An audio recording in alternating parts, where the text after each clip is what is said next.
a winter kiss, like a woman expecting her lover's returning. I wait for spring in my warm fur collar, walking down the frozen asphalt in brisk short steps. I hurry home to make hot tea.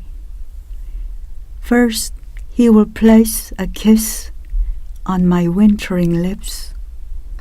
Then we will cuddle in the dim of candlelight. In the long, short night of the lovers returning, in the long, short night of the winter's solstice, I wait for spring in my warm down covering. Your sentimental stranger, we must have met before we met, under a bo tree shading a monk napping in nirvana. In the red rose garden I had stumbled on a full moon night, in the candlelight that was glowing in my old stone lamp. In Myeongdong street I had roamed with erratic dreams. In the Mozart sonata that was playing in a foreign cafe. In your gaze that stilled me on a bow bridge in Venice, we must have met before we met. Forgiving at summer's end. Ever since you left me, I've been learning how to let you go, like we let our summer go, fall, winter, and spring go. Then summer will return, like rivers return to the sea. Azaleas blossom in symphonies of pink. A nightingale calls from the weeping cherry in the midnight garden again. But don't let go of yourself, for we need to be here when life returns in dawn glow, in forsythia yellow, to surprise us again in the beauty of forgiving at summer's end. Autumn light. A man in his elegant wool coat and a grey felt hat tilted over a brow is sitting on a park bench. An attendant sitting beside him in her pink babushka wrapped around the round face. His pale hands curled over a rosewood cane. He watches girls running by, their golden tresses flying ablaze in the falling leaves. As they fly by like a flock of migrating birds, his eyes tumble into a pool of memory of his lovely Sasha he had left in Russia to marry Anna in America 30 years ago.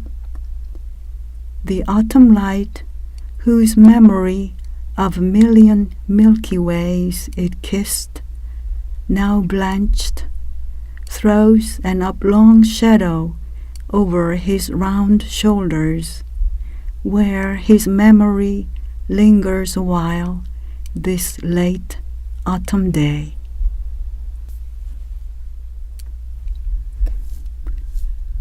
Tango dancers and a dying bluebird. In the pink twilight descending upon the summer haze, I meander round a magnolia grove when the sound of tango streamed down my way. Beckoned by the melody, sweet, melancholic, as if a violin and a guitar were tangled in their love-making, I veer to a small enclave behind the honeysuckle bush. In the ring of onlookers, a dozen couples are dancing tango to the music flowing from an old boombox. Women bared to sundresses, men in open shirts, limbs tangle, untangle, eyes locking, unlocking. They are burning up the candles, burning in the sky. Twilight tumbling into the night, I turn to leave when something feather soft brush on my toe. Laying in the beaten path is a bluebird dying. Her blue ring torn like a broken fan, the beak laying like a twig. She keeps moaning, peering into the blue night elm, empty of silhouettes of her fellow birds. Music fading behind the curtain of night, her pleading fade into the blue mist falling upon the bluebird dying. Bodhisattva. In the hush of the audience in Vancouver Olympics, Young Kim slides across the ice and spreads arms like a snowy heron about to fly.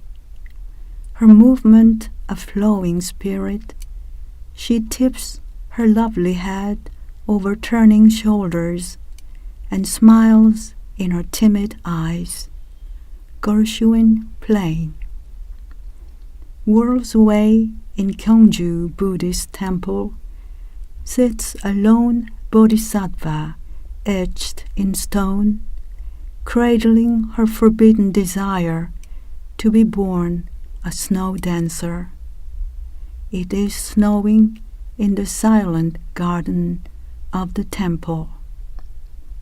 As if in apparition, into the forlorn gaze of Bodhisattva manifests an exquisite form of a young woman dancing in a flurry of motion, mirroring the dream she had been dreaming for 1,000 years today. A teardrop rolls down her chiseled cheek. Wrapped in piano concerto, Yuna turns and turns in mid-air before landing softly, spins into a whirl of the lotus corolla. 1,000,000 petals shower down from the arena in ovation, coronation. Bodhisattva, bathed in karmic ecstasy on a lotus pedestal, gently folds her crescent eyes, creased by the smile of a rippling silk. David Bourhomme. There's a man walking up the street in his sleek black coat and tall riding boots, a black Labrador strutting alongside him in silent rumba.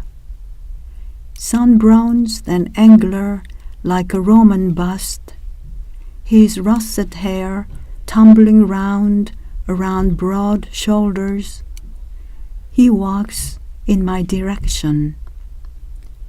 Eyes wide veiled with melancholy, his elegance timeless. He is the marble statue unveiled by Michelangelo.